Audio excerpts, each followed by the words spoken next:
अमरावती परतवाड्यातील घटनेकरता मी या ठिकाणी आज एसपी कार्यालयात आलो आहे। माननीय पोलीस आयुक्त आणि माननीय पोलीस कमिशनरही सोबत होते। मी संपूर्ण प्रकरणाची माहिती जाणून घेतली आहे आणि एकूण 8 आरोपी पोलिसांनी अटक केले आहे। 7 मोबाईल, 1 लॅपटॉप, 1 हार्ड डिस्क आणि 1 टॅब हे पोलिसांनी आपल्या ताब्यात घेतलं आहे। फॉरेन्सिक तपासणीकरता संपूर्ण डिव्हाइसेस पोलिसांनी पाठवले आहे। फॉरेन्सिक रिपोर्ट लवकरच येईल, त्यामध्ये अधिक माहिती आपल्याला मिळणार आहे। आज नागपूरवरनं एक 15 वर्षीय विक्टीम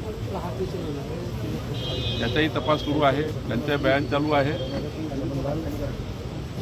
त्या बयानानंतर अजून पोलिसांची कारवाई सुरू होईल।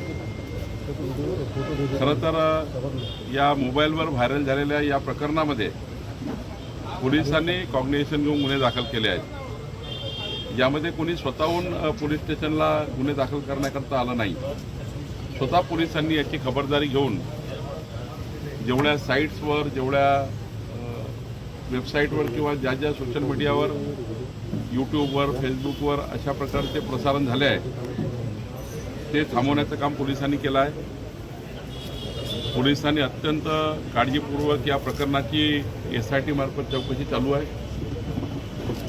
योग्य दिशेने चौकशी सुरू आहे। संपूर्ण आढावा मला दिल्यानंतर पोलिसांनी आणि यामध्ये अजून जनतेला माझी विनंती आहे, नागरिकांना विनंती आहे आणि काही पीडित लोक आहेत, पीडित महिला असतील किंवा मुली असतील, त्यांनाही विनंती आहे की त्यांनी जसं आज नागपूरवरनं एक मुलगी या ठिकाणी बयान देण्याकरता तयार झाली, तसं अमरावतीमध्ये किंवा या भागात कोणी मुली असतील ज्यांच्यावर या नराधम आरोपीने अयान अहमद आणि उजैर खान आणि इतर आरोपी यांनी जे काही चुकीच्या पद्धतीनं काही केलं असेल तर त्यांनी बयान देण्याकरता पोलिसांशी अप्रोच करावं, सरकारकडे या ठिकाणी काही मदत मागावी। सरकार मदत करायला तयार आहे, त्यांचे नावं येणार नाही याची काळजी घेईल आणि काही नागरिकाकडे काही ॲडिशनल काही पुरावे असतील, शेवटी पोलिसांना तपासामध्ये मदत करणे आपली जबाबदारी आहे। जनतेकडे काही पुरावे असतील, अजून जनतेला काही पुरावे द्यायचे असतील तर ते पोलिसांच्या SITला, SP ला देऊ शकतात। सरकार म्हणून काही द्यायचं असेल तर आम्हाला देऊ शकतात। गृहमंत्री देवेंद्र फडणवीसजीकडे पाठवू शकतात। राज्याचे मुख्यमंत्री यांनी सुद्धा आज IG मुंबईत आहे, त्यांनी आढावा घेतलेला आहे। मी स्वतः आज SP ऑफिसला आलेलो आहे। मला असं वाटतं की यामध्ये कोणालाही या ठिकाणी या केसमध्ये कोणी सुटणार नाही अशा पद्धतीची योजना आम्ही तयार केली आहे। जिथे जिथे आरोपी असतील, देशात असतील, विदेशात पळून गेले असतील, जे असतील, विदेशात तर पळून जाणार नाही कोणी, पण देशामध्ये जिथे जिथे असतील, कुठे पळून गेलं असेल तिथून त्यांचा शोध लावू, पण आरोपीला कोणाला सोडणार नाही। हे जे काही घटना, या घटनेला आम्ही अत्यंत तीव्र पद्धतीने, अत्यंत गांभीर्याने सरकारने घेतलेला आहे। सरकारच्या सर्वच बाजूने पोलिसांची इन्क्वायरी चालू आहे। पोलिसांचे जे जे अशा प्रकरणात इन्क्वायरीचे जे संसाधनं असतात किंवा अशा प्रकरणाच्या इन्क्वायरी करण्याचे जे पोलिसांचा हातखंडा असतो ते सर्व हातखंडे पोलिसांनी वापरलेले आहेत आणि त्यामुळं मीडियाच्या मित्रांना माझी विनंती आहे, जनतेला माझी विनंती आहे की पोलिसांना अधिक पद्धतीने पुरावे मिळवून देणे। खासदार बोंडे साहेबांनी आरोप केला आहे की 350 व्हिडिओ आणि 180 पेक्षा जास्त पीडित आहे, तर त्याचं काय सांगणार? कारण तसे पुरावे आलेले नाही।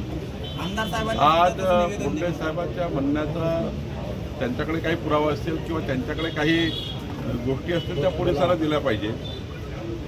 मीडियामध्ये, प्रेसमध्ये एखादी गोष्ट नंतर पोलिसांकडे सांगण्याचं, पोलीस शेवटी प्रेस कॉन्फरन्स घेत असतात, पोलीस अधिकृत माहिती येतात, पण त्यांच्याकडे बोंडे साहेबाकडे किंवा अजून नवनीत राणाकडे किंवा प्यारे खान जे काही स्टेटमेंट करतात आहे त्यांना माझी विनंती आहे की मीडियाच्या माध्यमातून समाजामध्ये कोणत्याही पद्धतीचं असं वातावरण होणार नाही, पण तुमच्याजवळ जे काही पुरावे आहेत ते सर्व पोलिसांना दिले पाहिजे. जे जे काही भेटतं ते पोलिसांना दिलं पाहिजे आणि पोलिसांना तपास करण्याकरता अधिक बळ दिलं पाहिजे, अधिक माहिती दिली पाहिजे, जेणेकरून जे चौकशी जी SIT आहे ती अजून चांगलं काम करू शकेल. आपण मीडियामध्ये स्टेटमेंट करून पोलिसांच्या चौकशीला भरकावलं नाही किंवा SITला भरकावणे हे काम कोणी करू नये. सर्व लोकप्रतिनिधींना माझी विनंती आहे, जे असेल ते पोलिसांना दिलं पाहिजे. बदनामी हो गई सर, अमरावती की बदनामी इतनी हो गई, पूरे देश में नाम 350 का है, आपके नेताओं ने बदनामी की, आपके नेताओं पे आप क्या कार्रवाई कर सकेंगे?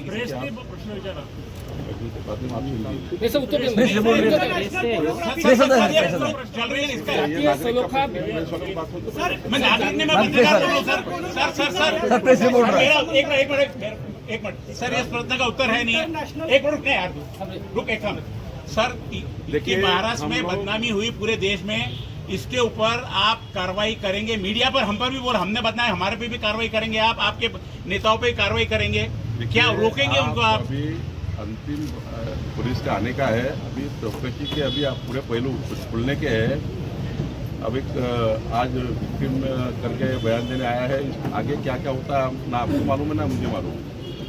आप ऐसी बात मत करिए. सर, प्रेस के होने के बावजूद भी पूरे देश में बदनामी, हमारे अमरावती की बेटियों की बदनामी हमारे को वो खंत है सर उसकी. आपको नहीं जवाब देने सर, मुलगी अल्पवयीन आहे की काय? पीडितांची संख्या ती 8च आहे. त्या आढावा बैठकीमध्ये असं आपल्याला जाणवलं की पीडितांची संख्या वाढू शकते. आज एक विक्टिम आहे, 9वी झाली. ज्यांनी बयान देणं सुरू केलं आहे आज, आणि सुरू केल्यामुळं पुढं याचं गांभीर्य कळेल संध्याकाळपर्यंत. त्यामुळं कुणावरही आज टीकाटिप्पणी करू नये, कुणी या ठिकाणी मीडियावर बयानबाजी करू नये. पत्रकारांना माझी विनंती आहे मीडियांनाही की या प्रकरणामध्ये जे वास्तव आहे त्यापेक्षा अवास्तव दाखवू नये. आणि पोलिसांचं जे प्रेस होते प्रत्येक रोजी किंवा उद्या प्रेस होईल पोलिसांची, आज त्या व्हिक्टिमनी काय म्हटलं आहे ते उद्या पोलीस सांगतील. पोलिसांचं स्टेटमेंटच मान्य धरावं, पोलिसांनी केलेली प्रेसच त्या ठिकाणी अधिकृत समजावी. राजकीय नेत्यांनी काही स्टेटमेंट केले, ते स्टेटमेंटवर फार न जाता अशा केसमध्ये, अशा सेन्सिटिव्ह केसमध्ये पोलिसांनी केलेली चौकशी, त्यातनं आलेलं सत्य हेच त्या ठिकाणी अधिकृत समजावं. मी अजून त्या ठिकाणी पत्रकारांना विनंती करतो, एकामेकावर आरोप प्रत्यारोप करण्यापेक्षा पत्रकारही जबाबदार लोक आहेत. तुमच्याकडे काही ॲडिशनल माहिती आली, तुमच्याकडे काही समाजातून माहिती आली, ती तुम्ही पोलिसांना द्या. आणि या प्रकरणात सर्वांनी मदत केली पाहिजे.